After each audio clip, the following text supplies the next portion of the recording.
उसके बाद से स्टोरी कंटिन्यू होता है एंड हम देखते हैं कि सू सबके सामने सभी जॉम्बिस को खत्म कर देता है एंड उनका वेपन्स कलेक्ट कर रहा होता है। तब नेटवर्क के एक मेंबर सू को पूछता है वो लूसू है क्या, जिसे सुनकर सू पूछता है वो उसे कैसे जानता है एंड वो बताता है कि उसके ग्रुप में कुछ स्टूडेंट्स लुओ सिटी से है। सू अपने वेपन्स को उनसे छिपाने की कोशिश करता है लेकिन तब वो बताता है कि वे ऑर्डिनरी वॉरियर्स हैं, सो वे उसके वेपन्स नहीं ले पाएंगे। उसके बाद सू ये ना रियलाइज करके कि उसने फाइट को जल्दी खत्म कर दिया है, वो पूछता है कि उनके ग्रुप क्या कर रहे थे जब वो अकेले लड़ाई कर रहा था। इतने सारे लोगों को देख के सू सोचता है कि वो ये वेपन्स तो उन्हें फ्री में नहीं दे सकता है क्योंकि वे लड़ाई में हेल्प नहीं किए थे, और सू तब रियलाइज करता है कि वो अकेले इतने सारे वेपन्स को भी नहीं इस्तेमाल कर पाएगा। इसीलिए सू वेपन्स को उन्हें 999 में बेचना शुरू करता है। इसे देख के उसका फास्ट कस्टमर आता है और उसे कहता है कि उसके पास कोई कैश नहीं है, सो वो बाहर निकलने के बाद पे कर देगा। सू उसे मना कर देता है लेकिन उसे कैश के बदले उसका पेंडेंट मांगता है, जिससे वो निराश होकर चला जाता है। हालांकि तब और एक बंदा आके एक मूल्यवान घड़ी को ऑफर करता है, जिससे सू खुशी से स्वीकार कर लेता है एंड उसे एक तलवार देता है। इसके बाद और भी लोग आते हैं कुछ कीमती चीज देके हथियार लेने के लिए। सू चिल्ला के बताता है कि रूइंस के जितने अंदर जाओगे उतना डेंजरस होने वाला है, अगर एक हथियार पकड़ोगे तो ज्यादा सेफ फील करोगे। सू एक बंदे को कैश के बदले जंग लगी एक पुरानी कुल्हाड़ी देता है, जिसको वो कहता है कि उसने अपनी जान को बिल्कुल जोखिम में नहीं डाला है, सो उससे कोई तलवार की जरूरत नहीं है। सू उससे उस कुल्हाड़ी से एक पत्थर को काट के दिखाता है, जिससे वो बंदा इंप्रेस होकर उस कुल्हाड़ी को खरीद लेता है। उसके बाद सब रूइंस के कोर की तरफ चलते हैं। कुछ देर चलने के बाद वहाँ का टेम्परेचर गिरने लगता है एंड सू पूछता है कि क्या वे कोर के करीब हो रहे हैं एंड उस ग्रुप का लीडर कहता है हाँ, एंड वो तब बताता है कि सारे स्टूडेंट सेफ है, सिर्फ कुछ नेटवर्क के लोग ही मारे गए हैं। सू तब पूछता है कि क्या अपने जान को देख के स्टूडेंट्स को बचाना वर्थ इट है,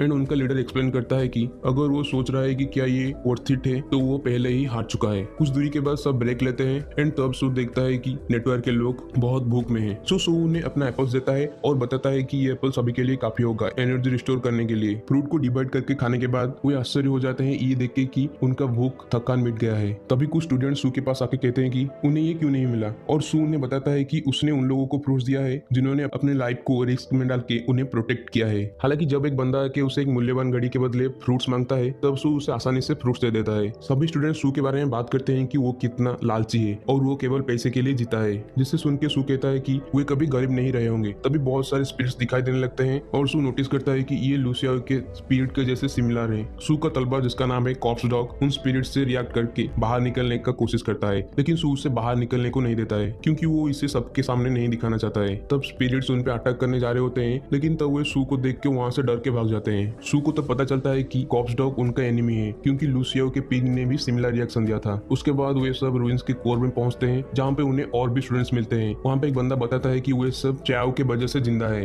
एंड चाव ने उन्हें वेपन्स भी दी है क्योंकि उसके लिए एक स्पीयर एंड एक तलवार ही काफी है। तब वो बंदा सू को देखता है बहुत सारे वेपन्स पकड़े हुए एंड वो पूछता है कि वो मास्टर कौन है। उसके बाद सू वहाँ पे भी अपना बिजनेस चालू कर देता है एंड वेपन्स को खरीदने के लिए लोगों का भीड़ वहाँ पे भी लग जाता है। हालांकि तब उसे नेटवर्क एक मीटिंग में शामिल होने के लिए बुलाया जाता है। सू फुल ज्वेलरी से कवर होके स्टाइल से आता है एंड मिस्टर फे उसे एक सी लेवल मेंबर से इंट्रोड्यूस कराते हैं जिसका नाम है यूटांग, जो कि लीसाओ के प्लेस में कमांडर है। एंड वो बताता है कि सू एंड चाओ सबसे अच्छे कर रहे हैं एंड वो होप करता है कि वे उसके कमांड्स को फॉलो करेंगे। यूटांग तब एक फ्लाइंग तलवार निकलता है एंड मिस्टर फे बताते हैं कि ये ब्लॉड से बना हुआ है जिससे सिर्फ सी लेवल के अवेकनर्स से यूज कर सकते हैं। सू तब पूछता है कि क्या किसी के पास एक से ज्यादा तलवार हो सकते हैं, और मिस्टर फे बताते हैं कि इससे उसका ब्लड सप्लाई कम हो जाएगा। हालांकि सू को राहत मिलती है क्योंकि उसके कॉप्स डॉग को किसी भी चीज की जरूरत नहीं है। यूटन को उसके तलवार की मदद से पता चलता है कि ये होल 100 मीटर का है एंड वो कहता है कि उन्हें लीसाओ के आने तक वेट करना चाहिए। बाद में सू अपने पॉइंट्स का हिस्ट्री चेक करता है एंड उसे दिखाई देता है कि बिना नाम के 9 लोगों से उसे पॉइंट्स मिला है, जिससे उसे पता चलता है कि उनके बीच 9 स्पाई है। तभी लीसाओ पूरा एक एप्पल के पेड़ के साथ वहाँ पे पहुंचता है। उस पेड़ से स्क्विरल्स का लीडर निकलता है एंड लीसाओ को गाली देता है एंड वो सू को हंसते हुए देख के उसके ऊपर अटैक कर देता है, जिसको सू आराम से पकड़ लेता है और लीसा को पता चल जाता है कि सू ने भी उनसे एप्पल्स लिया है। बाद में लीसा बताता है कि उसके सभी साथी मारे गए हैं लेकिन वे सभी एनिमीज को मारने में कामयाब हुए हैं। तब हम देखते हैं कि वो स्क्विरल बहुत दुख में होता है ये देख के कि उसके एप्पल्स लोग खा रहे हैं, लेकिन सू जब उसे एक एप्पल देता है वो बहुत खुश हो जाता है। सू को तब जियांग मिलता है एंड वो तब उसे बताता है कि उसने 4 ज़ॉम्बीज को अकेले ही मार दिया है। तब सू उसे अपना वेपन्स का कलेक्शन दिखाता है एंड एक स्पीयर देता है, जिसे देख के एक बंदा सू को एक वेपन मांगता है एंड कहता है कि यहाँ से बाहर निकलने के बाद वो उससे 50,000 वॉन दे देगा। उसे सू मना कर देता है एंड वो बंदा निराश होकर चला जाता है। तब सू नोटिस करता है कि उसके नाम के जगह नंबर है एंड जान लेता है कि वो एक स्पाई है। बाद में लीसा सबको इकट्ठा करके कहता है कि सबको रेस्ट करने के लिए एंड कल सुबह वे अंदर जाएंगे। जब रात को सब सो रहे होते हैं तब स्पाइयों का ग्रुप होल के अंदर घुस जाते हैं, लेकिन जिसको हम पहले देखे थे उसे सू पकड़ लेता है एंड कहता है कि वो उनके साथ जाएगा और जो कुछ भी वहां से निकलेगा 30 उनका होगा एंड 70% सू का होगा। वो बंदा इससे राजी हो जाता है एंड सू को कुछ लोगों को बुलाने के लिए कहता है। सू वहां से चला जाता है और वो बंदा सू को पीछे छोड़ के नीचे कूद जाता है, लेकिन सू उसे फिर से पकड़ लेता है। दूसरे स्पाइस इस बात को इग्नोर कर देते हैं कि उनमें से एक गायब है और वो बंदा सू पे अटैक करना चालू करता है। सू उसके हमले से आराम से बच जाता है